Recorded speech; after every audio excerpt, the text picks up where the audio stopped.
So ZEC is taking its time in transmitting results from polling stations towards and to constituency centers.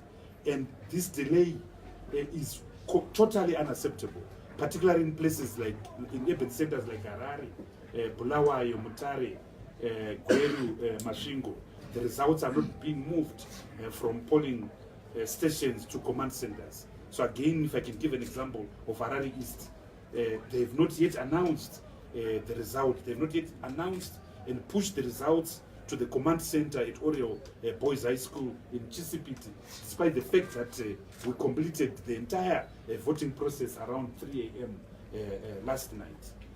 We know that it is in these periods of delay and uncertainty that merchants of chaos, that bishops of electoral fraud will do their own things. So we are calling upon ZEC to immediately comply with the law and start making the formal declarations at constituencies as is required by the law. Number two, we're also concerned by the denial, the failure to produce V11 forms as is required by the law.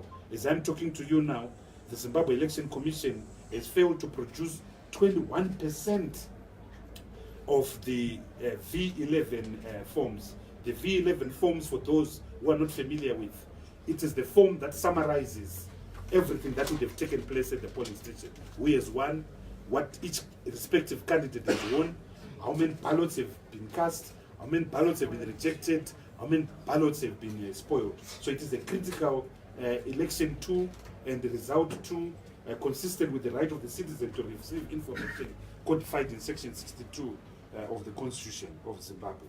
So we have written to the Zimbabwe Election Commission asking them to produce these V11 forms. We are also aware that other citizens, in particular ZEC, the Zimbabwe Election Support Network, and other private citizens are in the process of trying to launch court applications to assert the right to the full production of the V11 forms. We are also aware of the massive generation of fake news that our opponents in ZANU-PF, the former ruling party, are employing. We are aware that they are employing some Romanians who have been used in notorious African places, which I shall not disclose. Their leader is a man called Lucien, and they are at the center of production of fake news. You have seen some of the deliberate fake news. I was just shown a tweet where someone alleged that I was crying. I don't remember the last time I cried. And with a face like this, I don't think I can cry. So we don't accept fake news. We've also received very confidential reports that General Chiwenga has issued an order, a directive for the assassination of President Chamisa and myself. We don't accept that. We don't accept that. So we are aware that people are trying to